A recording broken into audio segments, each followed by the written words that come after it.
in the Hare Krishna, dear devotees. So I wanted to seek the blessings of Shri Radha Madhav, Radha Govind, Radha Shyam Sundar, Krishna Balaram, Bal Gopal, Gaurithai, Srila Prabhupada, Guru Maharaj, and the assembled devotees. As part of the Sanatan Dharma course, I wanted to talk about the abodes of the Lord. Yesterday we talked about Ganga Mata, how she came from the spiritual world. So what is the spiritual world? Where is it? Who lives there? And what are these abodes of the Lord? I wanted to just go through that.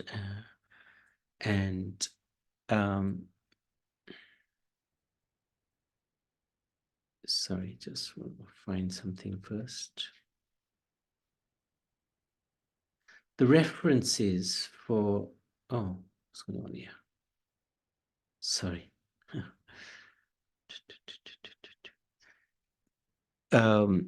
For this, these seminars, there are some references that we've used. We've not tried to make this up because we couldn't make it up anyway. It's very hard to make up spiritual reality unless you have spiritual references, or even if you have scriptural references. So sources of the topics of the Lord's abode are compiled mainly from the following scriptures. Brahma Samhita. This is which was recited by Lord Brahma himself. And it's been translated by Srila Prabhupada's Guru Maharaj, Bhakti Siddhanta Saraswati Thakur Maharaj. Also the Puranas, Padma Puran and Brahma Vaivata Puran, Srimad Bhagavad Puran by Srila Vyasadeva. All of them are by Vyasadeva anyway. Chaitanya Charitamrita by Krishnadas Kaviraj has some information about these abodes. Brihad Bhagavad Amrita by Sanatan Goswami and Laghu Bhagavad Amrita, Rupa Goswami. And probably the most detailed description is in the Gopal Champu by Jiva Goswami.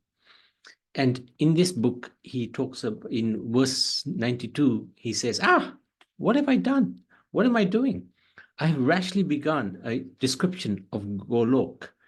I do not see how I will have the power to complete my description. So obviously it's very hard to understand the Supreme Lord and anything connected to him, including where he lives. So, but we'll make a little bit of an attempt.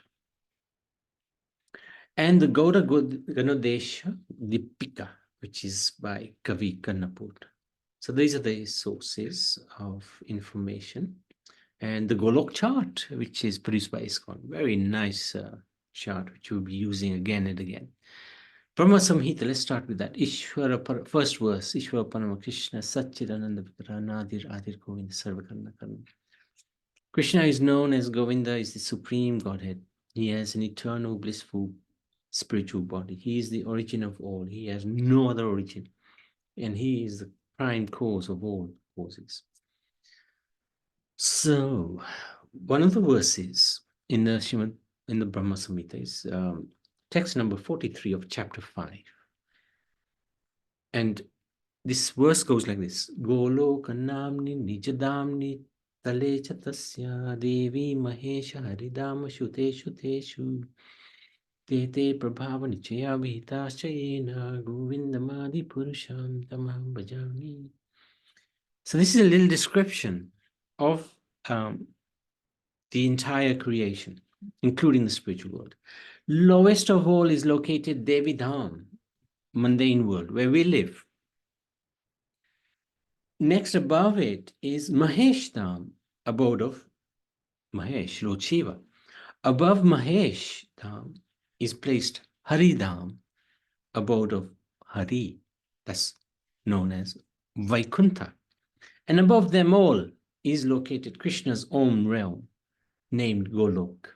I adore the primeval Lord Govinda, who has allotted their respective authorities to the rulers of those graded realms.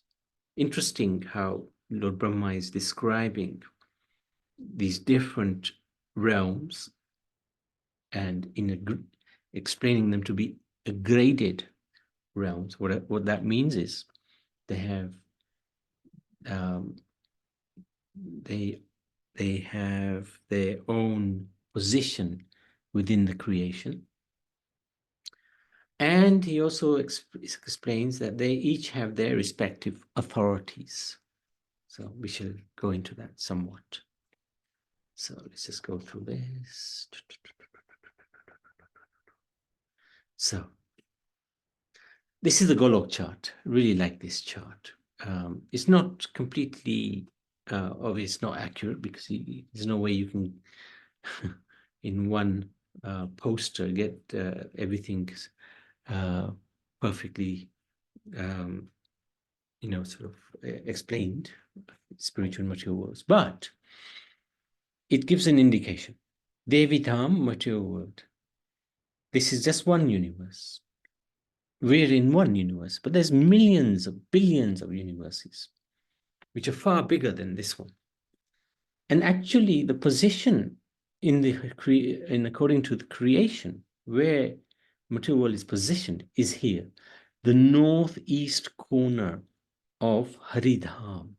This is where material world is actually situated, and it's a very small portion. This makes material world look like it's a very big portion of the entire creation, but it's not. It's a very small portion, perhaps not even a size of, not even a quarter of the spiritual world.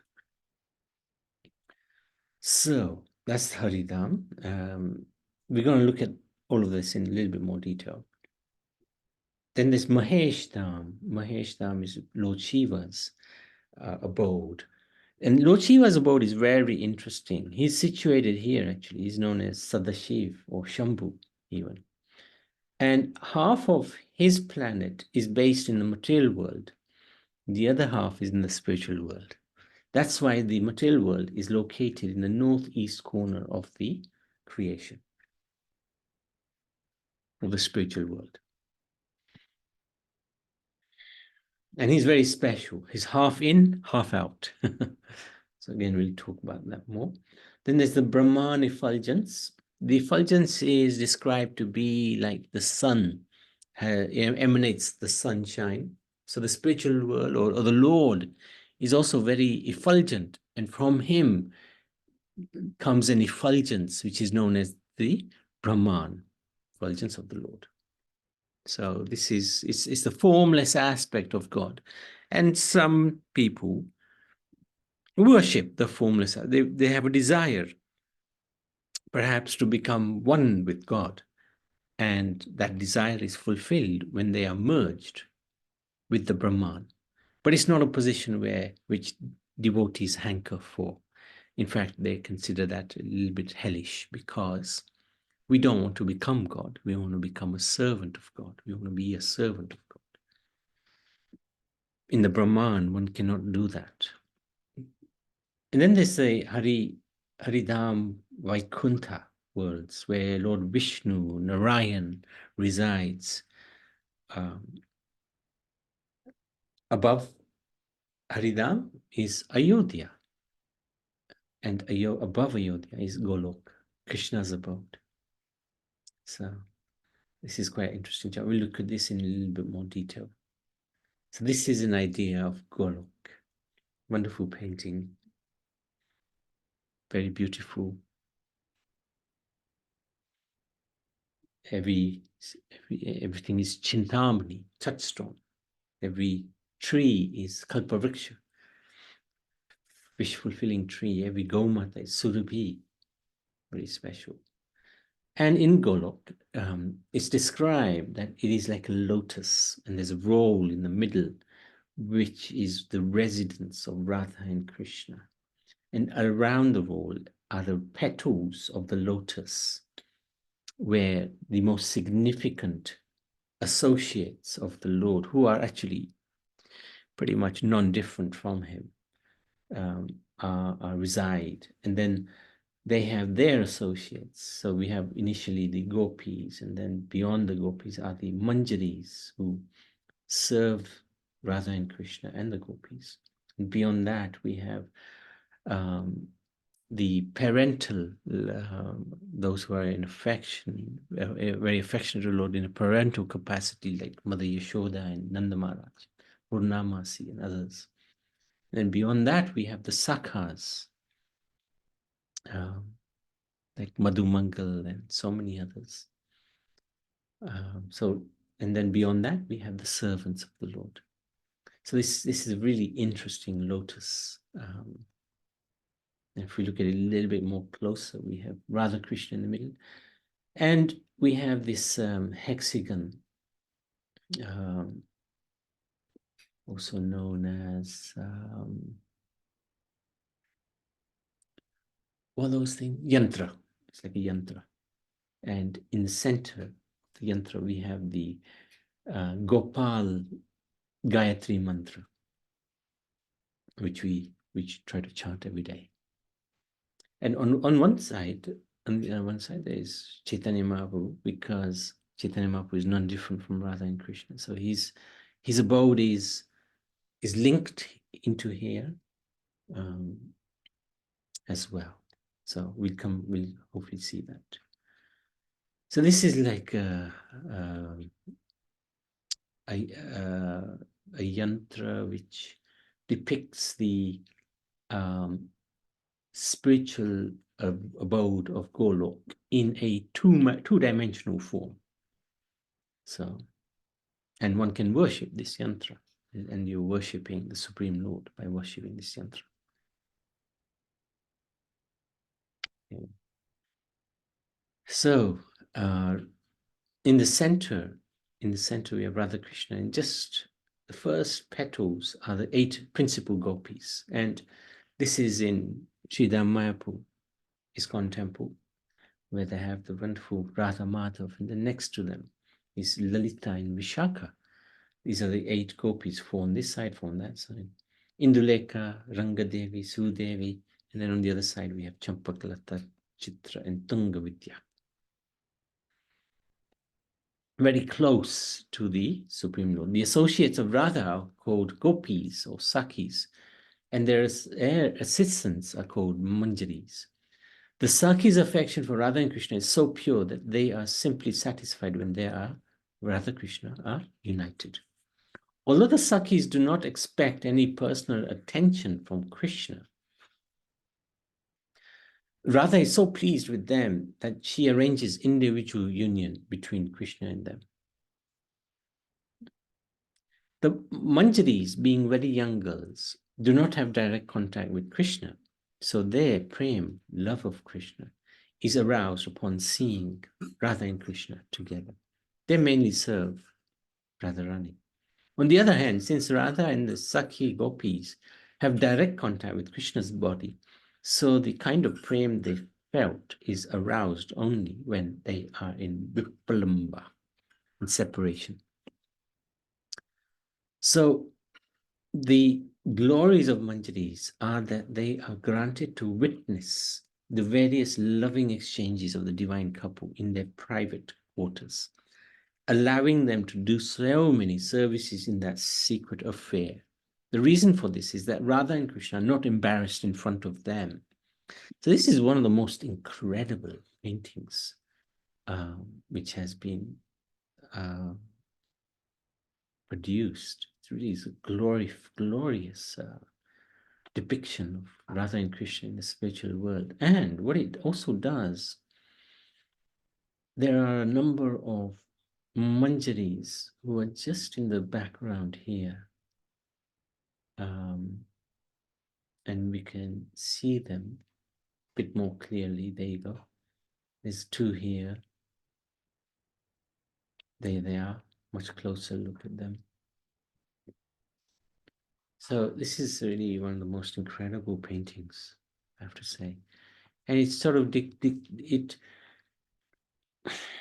gives a really good idea of the manjaris. So the gopis, the 8 main gopis, they're the first petal. And then the second petal are these manjaris. They're much younger. They tend to be, I don't know, between the age of 8 and 12 or something like that. And because they're so young, they're not contemporaries of Radha and Krishna. Whereas Vishaka, Lalita, they're similar age to Radharani, so they're contemporaries. But the manjaris are younger. And therefore the shyness that Radha Krishna perhaps have when they're performing their intimate pastimes, with the gopis is not there when the manjaris are present, because manjaris are much younger. So Radha Krishna feel a little less shy. And the interesting thing is most of the acharyas in our line are expansions of these manjaris. So, for example, Rupa Manjari came in the time of Chaitanya as Rupa Goswami, one of the principal devotees of Lord Chaitanya. Rati Manjari was Raghunath Das Goswami. Like that, all of these manjaris which are mentioned here, Guna Manjari was Gopal Bhatt Goswami, Vilas Manjari, can't remember who that was, Lavanga Manjari, that's Sanatan Goswami, Manjulali Manjari, Kasturi Manjari, that's Krishnadas Kaviraj, Raga Manjari, I can't remember what that is. So this line of guru disciple is very much in the mood of the manjaris, who are considered to be the most fortunate of all, even more fortunate than the gopis, because they are able to witness, perhaps even participate in some small way in the loving relationship between Radha and Krishna. So, very powerful. Here we go. Rupa Goswami, Raghunath Das Goswami, Sanatan Goswami, Lokanath Goswami is Manjulali. Raghunath Bhatt Goswami is Rag Manjari. Krishnadas Kaviraj, Kasturi Manjari. Gopal Bhatt is Guna Manjari. And Jiva Goswami, Vilas Manjari. Okay, very good. So, that's a little idea of the lotus within Golok. And this is like a huge, Golok is considered to be bigger than everything else put together within this, within the creation. Everything else put together, Golok is bigger than Vaikuntha plus Ayodhya plus Mahesh Lok plus material world. So Golok is very, very, very vast. And there are petal after petal after petal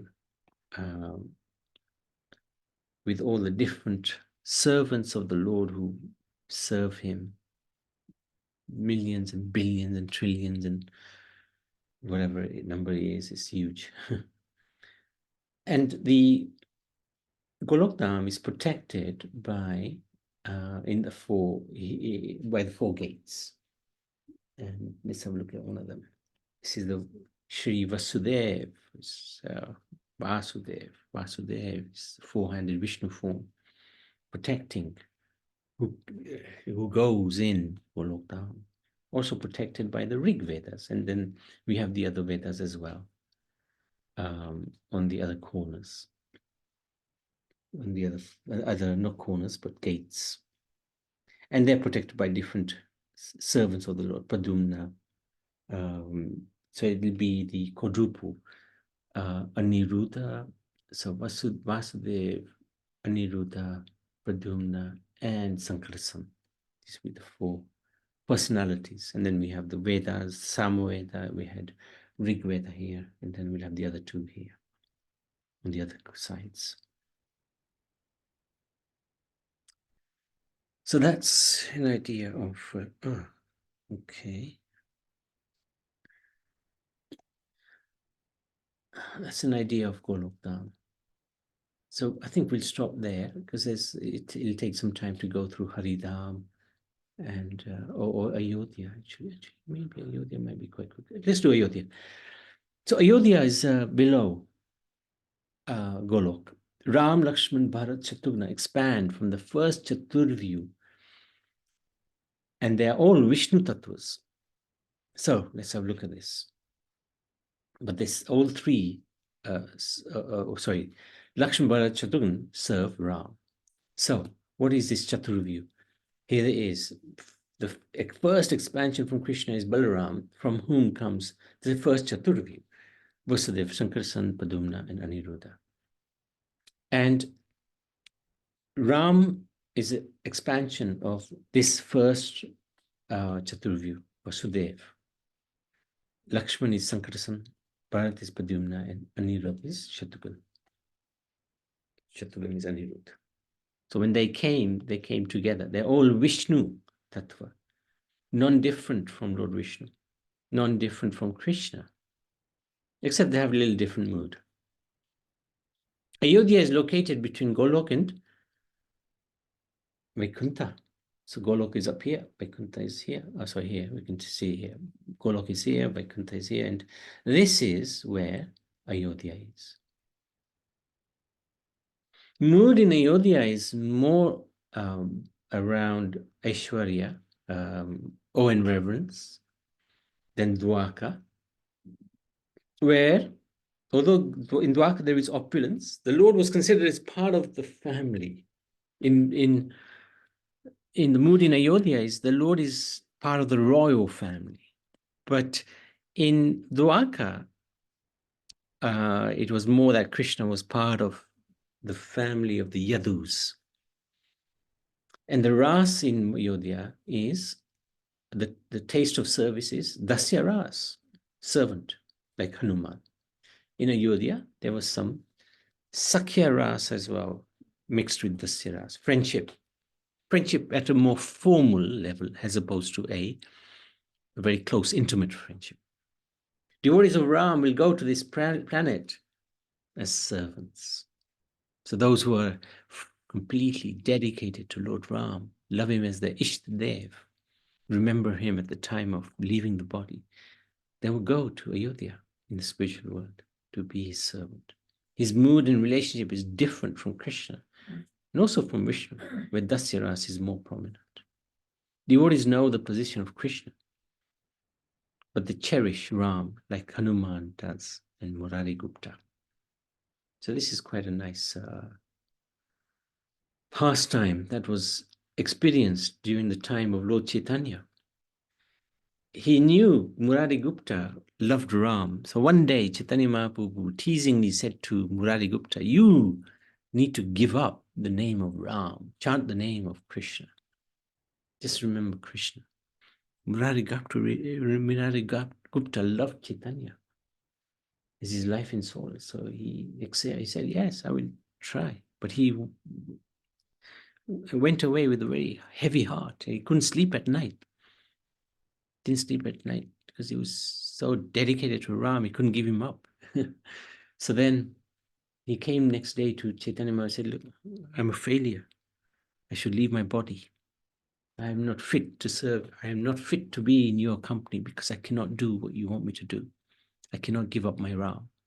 Chaitanya Mahaprabhu became very pleased with him and said, yes, the reason you can't is because you're Hanuman, and you were Hanuman when Ram came.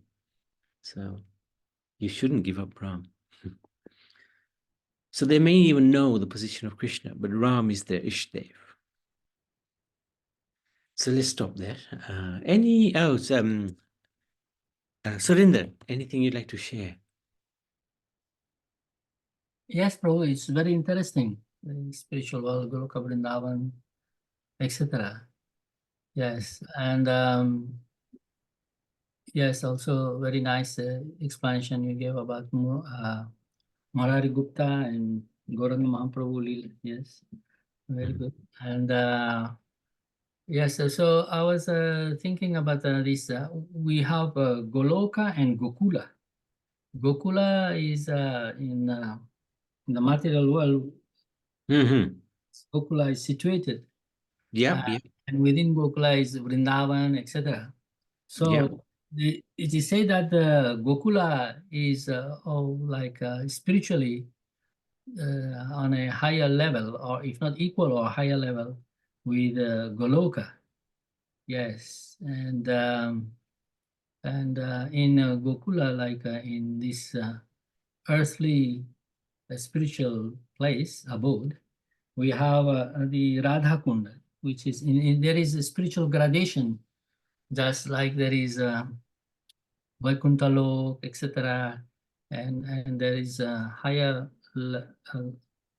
spiritual gradation, higher, and there is Govardhan Hill, and higher than Govardhan is Vrindavan, and higher than Vrindavan is Radhakund, like that, topmost, yes. So it says like, Yatha Radha Priya Vishnu Sarva Gopishu Saivaika Tasya Kundam Priyam Tatha Vishnu Ratyanta Vallabha. So this is a prayer to glorify Radha Kunda. And it says like, just like Srimati Radharani is most dear among all the gopis, Srimati Radharani is the dearest to Lord Shri Krishna. Similarly, the Kunda, the pond of Srimati Radharani, Radha Kunda, is very dear to Shri Krishna. And Shri Krishna is very, very merciful.